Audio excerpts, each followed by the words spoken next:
Hi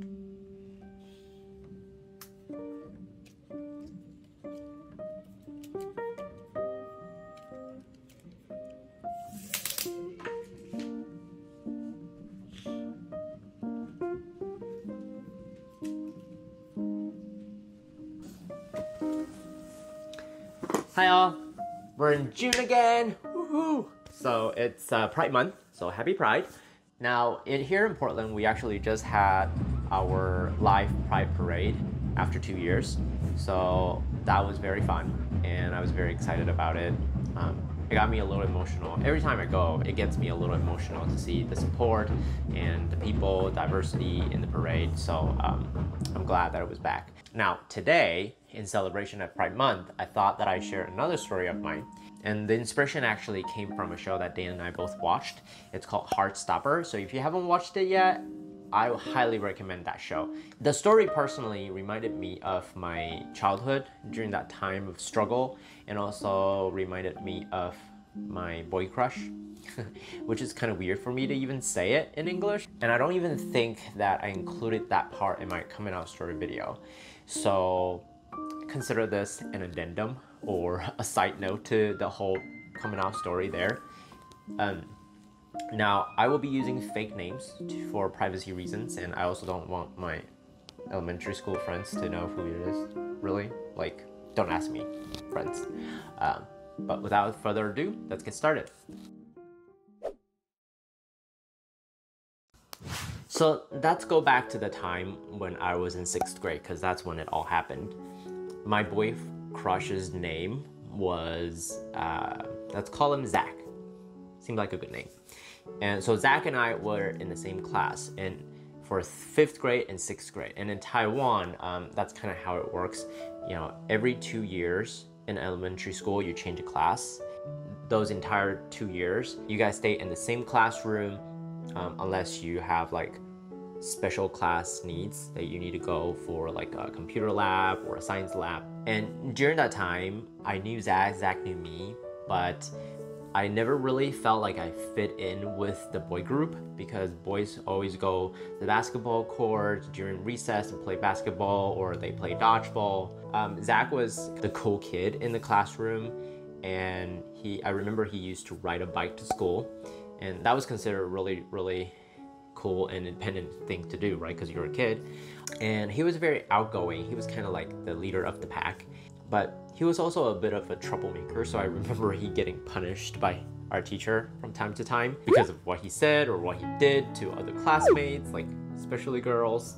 He was just a very carefree person and a little bit naughty for sure, but he always knew like kind of like what he wanted to do. Me, on the other hand, I wasn't as athletic.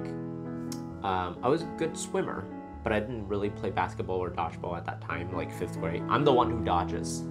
I'm never the thrower or the catcher of the balls because it was like the brute force. It scared me when I was a kid. And so I never really joined any of the sports during recess.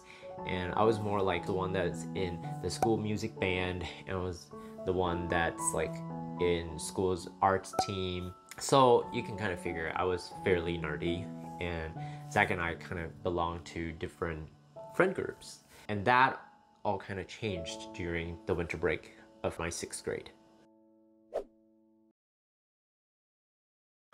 Before our winter break, which usually takes place during the Chinese New Year, our teacher assigned us a art performance project that we will have to present after we came back from the break. And I don't specifically remember how we got grouped, but there were 3 of us, Zach, another teammate, and let's call him Jay. So Zach, Jay, and I were in the same group, and we all have decided that we wanted to do a dance performance. And I remember that we did Michael Jackson's Beat It. It was Zach's idea. He knew the song, he knew the dance, and that's actually how I knew about Michael Jackson in general too. So we were all trying to do the moonwalk, the hip thrust, and all 9 yards, and none of us knew how to do it. So imagine 3 6th grader Asian kids trying to do Michael Jackson. Put that in your head. Now, to practice, Zach had invited us to go to his house. And little did I know that the seed of my little crush was planted that day. So we all went to Zach's house, and he showed us his room where we all hang out and we all practiced and worked on the project. And after that, he also showed us his computer, which he and I both had a lot of interest in back then. And the whole time I was there, I was just observing him, looking at him, as like he was the one that picked the song. He was really good at a better dancer. He was also like the leader of the pack. Like he has this charisma. And I remember that it was something about his confidence that was really appealing to me. At first, it was just me admiring him, but then it kind of had turned to an attraction thing. So he was getting close to me and explain things to me, and it was just normal interactions, but I was getting really distracted by his scent, which I remember, and also he was really confident, and so like getting close to him kind of pulls the soul out of my body. Like I was getting really distracted. I remember he was getting hot, and so he was trying to take his sweater off, and he accidentally take the inner shirt off a little bit too, where I can see his chest and his stomach, and that gave my little boy heart a jolt and got me a little too excited in the pants. But right then and there, I was like, damn it, you piece of shit, you don't deserve anything. What is wrong with you? Why is this happening? And yeah, unfortunately, those are the kind of things that I was telling myself when I had a physical reaction because of same-sex attraction at that age, because I didn't know what to do or what to feel about the urge. But most importantly, like for me at that time, that's when I realized I had a crush on Zach.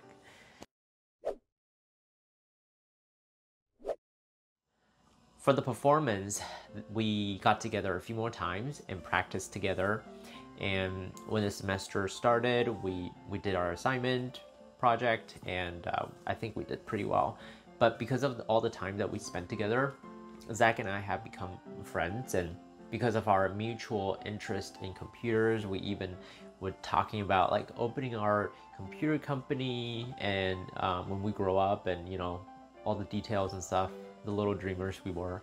But more importantly, like Zach was kind of the reason why I started to engage a little bit more with the boy group. So I remember that he invited me to a dodgeball game once, and I don't know how I did it, but I caught a ball from a very strong thrower, and she was a girl too. Like she was good.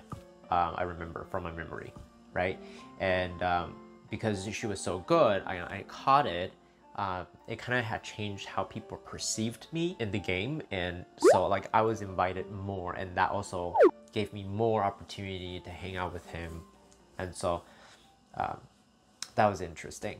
On the other hand, Jay seemed to have liked me less and less, and I think it was because I could be feminine at times, and I also hung out with girls quite a lot back then. I mean, I still do.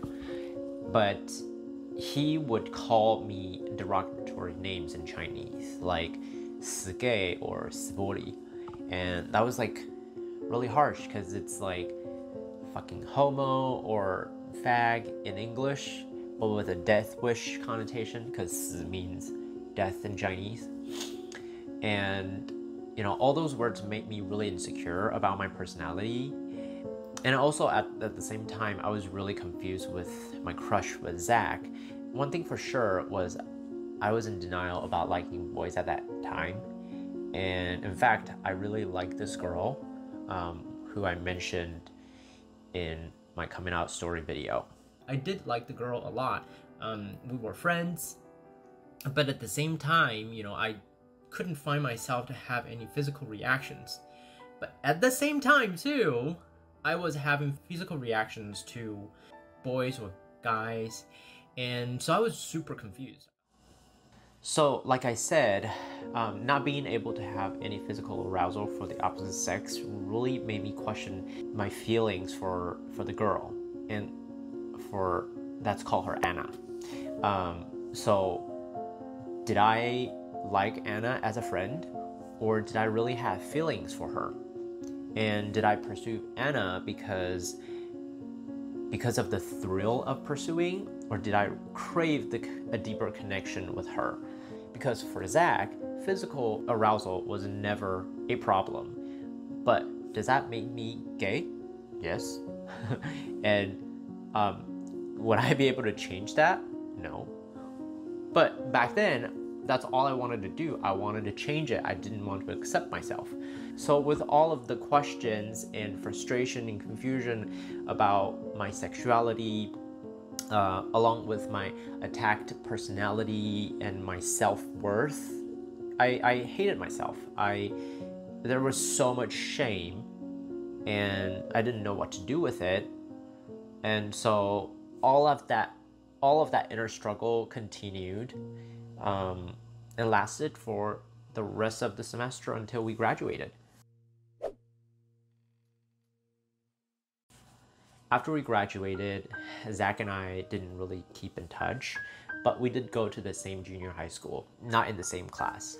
And because it was junior high school, I was trying to start anew. I was trying to put my elementary school years behind me, even forget my gayness and start over, which you know how that turned out.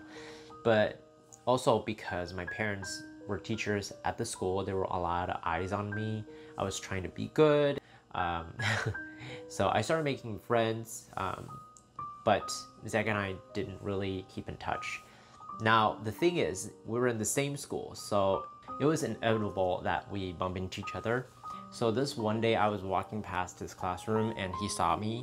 He called out to me, but because I was in denial, I didn't want to face him. I was trying to avoid my gayness, all those reasons. I started running, trying to hide from him, but he ran after me and he caught up. And when he did, I was like, "Oh, you ran fast." I was trying to brush it off, but he was like totally not buying the bullshit, and he said, "Why did you run?" I don't remember what stupid answer I gave him, but I remember him giving me a disappointing look. We did catch up just a little bit on how we were doing in our classes and stuff like that, and I think that was probably it. You know, we didn't really continue hanging out, and our friendship kind of just ended. In the end, my little crush on Zach didn't really go anywhere, and it's far from the cute story of Heartstopper, but it was the innocence of a boy crush and the feeling of it that really brought back the memory. Now, to be honest, the memory of my crush on Zach had resurfaced before, but it was only to the extent of, oh, it was a cute childhood memory, interesting. But now I've thought about it more because I had to tell the story. So after I dig deeper into my memory, I realized that the shame of me learning about my sexuality at that age, and plus my own limited worldview as a kid, there were two important reasons why, as to how I behaved and how I dealt with my sexuality as a 12-year-old. And looking back, I do see that the cultural context and also my family dynamics have evolved through my life. And I do feel lucky that I was able to grow and learn more about the world, and which led me to finding the path of accepting myself, moving past the cultural restrictions or limitations, and eventually living my own truth in a fairly safe environment. And for that, I am thankful. And I know that this isn't easy, and some of you are probably still going through your own struggles, but I just want to quickly remind you that no matter where you are on your journey, you're not alone. Take your time, and I do hope that one day you will find the path that will allow you to do the same. Now, before I end this video, I am curious to hear from you. Did you have a same-sex crush when you were a little kid? What's your story like? Also, do you like this type of content where I just sit and chat and share my stories and thoughts? Or do you like other content types that I've created, or any other suggestions? I would love to get your feedback. And that's it for today. Thank you so much for watching. If you enjoyed this video, please consider giving me a thumbs up and subscribe for more. And don't forget to turn on that notification bell. I love you all. I will see you in the next one. Bye-bye.